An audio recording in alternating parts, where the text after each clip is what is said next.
In the immortal words of Perry Farrell, when you want something, man, you don't want to pay for it. Bros, it's been a long week. Let's celebrate our love of theft mechanics with some archetypes, some key cards, and some rad commanders. Theft decks are salt-inducing. That's the disclaimer before we start the video, man. You may lose a few friends on your theft deck journey. Now, in my humble opinion, stealing things from your opponents as a mechanic is often better used as seasoning for a deck with another theme. For instance, running a card like Mob Rule in a combo deck to deal with creature decks, or Insurrection, the big granddaddy of theft cards, in a big spell or a big mana deck is a good idea. It's often a little surprise. Your opponents think they have it all locked up. One more Alpha Strike and suddenly you're smashing them in the face with their own creatures. That's better commander, dude. So while you're there, subscribe to the channel. Couple new patrons, Lord Touch Me. Alright, not sure what that username is about. And Kraken Jank. Kraken Jank has their own channels. Check it out. Now listen, I'm not endorsing those guys. You know, you go to endorse somebody, then you find out they went out with Harvey Weinstein off to Epstein's Island on a private jet. And that's a wrap on me, brother. But in any case, they have their own channel, so check it out. So I mentioned Mob Rule and Insurrection. Now, Insurrection is 8 mana, and you would think that holds it back. But that's really easy to get to in Commander. It can be a game ender in any deck, or if your opponents have wiped the board 5 times, it could just be a dud. That's why I like Mob Rule, honestly. So far, we've talked about red cards only, and that's because this mechanic, this theft mechanic, is solidly in red. We call that Threaten effects, after the old school 3-mana card called Threaten. It's kind of the prototype. There are 100 effects like this, little idiosyncrasies each one brings to the table. Some have kicker, myriad, some let you make a treasure token, stuff like that. I always talk about Furbolg Flutus, and I think it's really slept on. Say you snag somebody's commander with this, well, you know, you can kill it to the legend rule when you make those tokens, which is nice, but when all those copies come in, you get whatever enters the battlefield effect they're packing to before they die. Or just snag some big beater, or some enter the battlefield rad little creature. I'm telling you, man, this is a great card for 6 mana. It's only like 30 cents too. I also really like this fella, and that's the Conquering Manticore. 4 red for a creature Manticore. It's a 5/5 with flying. When this creature enters, gain control of target creature an opponent controls until end of turn. There's that Threaten effect. Untap that creature, it gains haste until end of turn. It speaks no commands, yet is always obeyed. So listen, man, after you grab your creature, you have a damn 5/5 flyer out there ready to rock. Plus, he's really, I mean, this art, man, this art is so metal looking.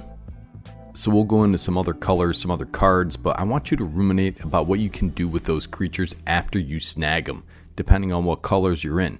Now, in my youth, I was enamored with this card here, and that's Attrition. 1 black for an enchantment, has black, sacrifice a creature, destroy target non-black creature. It's a $20 card now. It's really savage, man. That's what the Italians did with Mussolini. They stabbed him up, dragged him behind a cart along with his wife. That's comeuppance, brother. Anyways, man, you can sacrifice the creature you snag temporarily and add insult to injury. You know, sacrificing a creature for fun and profit, it's like, oh, hey, I gotta sacrifice a creature that really sucks. You know, but I get this cool effect. Well, what if it's somebody else's creature? Now you're cooking, brother. And of course, the other thing you can do is blink them. Some blink cards say return under their owner's control, some say under your control. Take a look at Ghostly Flicker here. Exile 2 artifacts, creatures, and or lands you control. So temporarily you're controlling these things that you threatened. Then return those cards to the battlefield under your control. It's a new permanent, man. It's a new instance of that permanent. It doesn't have that sacrifice or return to the owner's control clause at the end of turn. You got to go digging for those cards, man. I'm not going to list them all for you, but they are pretty cool. So listen, man, we can sacrifice a creature and then do this with the machine, dude. It's Valtiel from Silent Hill turning the wheel, and that's the Ritual of the Machine. 2 black for a sorcery. As an additional cost to cast this spell, sacrifice a creature. Gain control of target non-artifact, non-black creature. Love this card. And you can own a piece of the reserve list for like $4. I love this thing, man. I like that Mr. Clean is out there activating the machine. Bald dudes unite. And of course you have this Scourge here, the Agent of Treachery. This guy's 7 mana for a little 2/3. What the heck? But when it enters, gain control of target permanent. At the beginning of your end step, if you control 3 or more permanents you don't own, draw 3 cards. Another bald dude here. Is that a coincidence? I think not. It's the lizard people. They live on the dark side of the moon. To be fair, this card is 7 mana, alright? I love blinking this guy, cloning this guy, and just generally abusing this to grab things. Blue is really great at grabbing things too, man. Sometimes grabbing things permanently. The other aspect of theft and paying off theft and theft decks is casting things your opponents own. Villainous Wealth type effects. In a big mana deck, Villainous Wealth can be a lot of fun. And of course, Gonti is a fan favorite for a reason. It's got that D-touch, dude. My mom always told me to watch out for the D-touchers. But it's also a neat way to draw a little value out of your cards. You dig deep there, out of your opponent's stuff. That's 4 cards. It's not bad. Then you have this little classic here. Damn Murloc out there flaming up. You thought they didn't like the fire stuff, dude? Well, that's racist, brother. Don't generalize Murlocs. Some of them like fire, even though they live in the water. Memory Plunder is 4 hybrid blue-black mana for an instant. You may cast target instant or sorcery card from an opponent's graveyard without paying its mana cost. Kind of a neat card. It's a bit overcosted if you ask me. And you did. You did ask me when you clicked on the video. Alright, man, let's get into some legends here. And listen, I'm going to suggest some sweet ones, not just the usual suspects. We'll go into some interesting cards here for sure. The Nihiloor. How about the Nihiloor, dude? 2 white, blue, and a black, 5 mana. Legendary creature. It's a horror 3/5. When it enters, for each opponent, tap up to 1 untapped creature you control. When you do, gain control of target creature that player controls with power less than or equal to the tapped creature's power for as long as you control Nihiloor. Whenever you attack with a creature an opponent owns, you gain 2 life, that player loses 2 life. He's a nihilist. He believes in nothing. I love this art. It's so menacing. It's like he's looking down at you after a long night of tentacle hentai lovemaking, brother. Esper is interesting. You lose all those red theft effects, but you have black and blue to make up for it. And this is an interesting little chocolate chip. You also get access to this thing. Take a look at this card, the Merieke Ri Berit, or Merieke, I don't know how you say it, man. She's a little dime piece, dude. Look at that art. White, blue, and a black. Legendary creature human. It's a 1/1. Merieke Ri Berit does an untap during your untap step. Has tapped, gain control of target creature for as long as you control Merieke Ri Berit. When it leaves the battlefield or becomes untapped, destroy that creature. Can't be regenerated. Looks like that movie Midsommar, when she becomes the Queen of Sweden, starts speaking perfect Swedish and kills her boyfriend. Man, he was kind of a heel anyway, but it's an important lesson. Never trust a lady with a ring of flowers on her dome. Those flowers put murder in her mind, brother. I actually used to know a girl named Merieke. Believe it or not, she stole a bunch of money from the bonsai tree store, dude. That's a true story, brother. Also an Esper, and a pretty unique commander for the spookiest of seasons here, the ever-changing Dane. White, blue, and a black, legendary creature, shapeshifter. It's a 3/3. Has 1, sacrifice another creature. Dane becomes a copy of the sacrificed creature, except it has this ability. He could be anyone, anywhere, but he'll never be half of anything. The art on this dude, the flavor, the gruesome shriveled husk of a man, the body horror, John Carpenter's The Thing. Sometimes I feel like the guy on the right, sometimes I'm the guy on the left. Anyways, man, you have to sacrifice stuff with this guy. You have a sacrifice outlet right on the commander, so you can concentrate on theft effects for your deck and shenanigans like the Nightmare Shepherd. Whenever another non-token creature you control dies, you may exile it. If you do, create a token that's a copy of that creature, except it's a 1/1 Nightmare in addition to its other types. You're double dipping, dude. You steal something, sacrifice it to Dane, then it's a Nightmare. I mean, it's a fun little build, man. Most of the theft effects are in Grixis, so take a look at some Grixis goodness here. How about Marchesa the Black Rose? 1 blue and black and a red for a legendary creature. Human wizard, it's a 3/3, has dethrone. Other creatures you control have dethrone. Whenever a creature you control with a +1/+1 counter on it dies, return that card to the battlefield under your control at the beginning of the next end step. Steal, sacrifice, that's the name of the game. And the cool thing about this is that if you can get a +1/+1 counter onto something and sack it, comes back under your control, not its owner's control. Man, people love Marchesa. She's got a suite of pretty awesome cards. And of course, in Grixis here, you have Dane Decklist. He's the undisputed champ of theft commanders. It's just so obvious, though. You bust out a Dane Decklist deck and people kind of clock what's coming. That's tipping your hand, brother. That's not Sun Tzu's Art of War. You want to disorient and confuse your enemy. It's still an awesome build around, don't get me wrong. Dane Decklist definitely merits a mention in this video.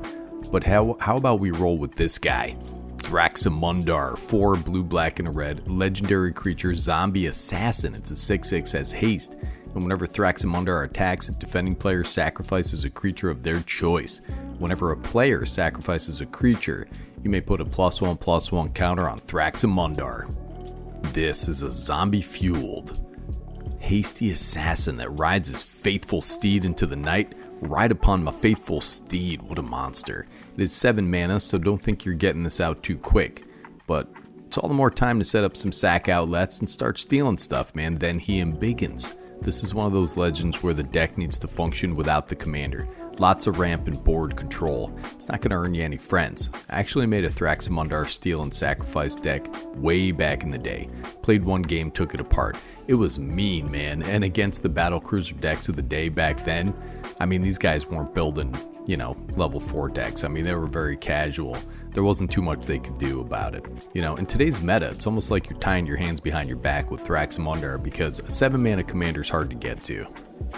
Soul Tie is probably my favorite color combo in Magic the Gathering, and I do want to mention Gonti here, the Canny Inquisitor. So he's 2 black, green, and a blue. Legendary creature, Aetherborn Rogue. It's a 5/5. He's a big boy. Spells you cast but don't own cost 1 less to cast, and whenever one or more creatures you control deal combat damage to a player, look at the top card of that player's library, exile it face down. You may play that card for as long as it remains exiled, and mana of any type can be spent to cast that spell. So this is a neat little cost reducer and value engine that wants little evasive creatures hitting multiple players, right? If you hit with 1 or more creatures on one player, you're only going to get 1 card, honestly. Baleful Strix seems like a great card in this deck. You bang in, generate some value, get to see some cards, and it says play, so you can get lands as well. I think it's a cool card, man. I like it. I like it a lot. But for whatever reason, I don't feel the soul of this character. I don't feel the soul of this guy. Maybe it's the damn cowboy hat. Now this guy, I love everything about this guy, and that's Kotis the Fang Keeper. So this is 1 black, green, and a blue for a legendary creature, zombie warrior. It's 2/1, has indestructible. Whenever Kotis deals combat damage to a player, exile the top X cards of your library, where X is the amount of damage dealt. You may cast any number of spells with mana value X or less from among them without paying their mana cost. Get this guy huge with some auras, dude. I mean, just he's a 2/1, right? Just make him a Voltron guy. Give him flying. Give him +2/+2, stuff like that. You're going to be generating tons of value. Such a cool card, such a cool character. He's got that karate knife hand, dude. I like how cheaply you can build this, how it's packing a little protection with that indestructible. Makes you assemble something. You got to really build around this guy. It's not one of those creatures that just does it all. Anyways, man, it's a unique spin on theft. Stealing things from your opponent's library is something you don't see a lot. One more Dimir Blaster here. We're going to talk about Tasha the Witch Queen. 3 blue and a black. It's 5 mana, legendary planeswalker Tasha. Whenever you cast a spell you don't own, create a 3/3 black demon creature token. Has +1, draw a card for each opponent. Exile up to 1 target instant or sorcery card from that player's graveyard. Put a page counter on it, and -3, you may cast a spell from among cards in exile with page counters on them without paying its mana cost. Can also be your commander, has loyalty 4. I just dig the character, man. It's a little cumbersome, probably would go great in a Gonti deck or a Kotis deck, and that +1 is just awesome for drawing cards and graveyard hate.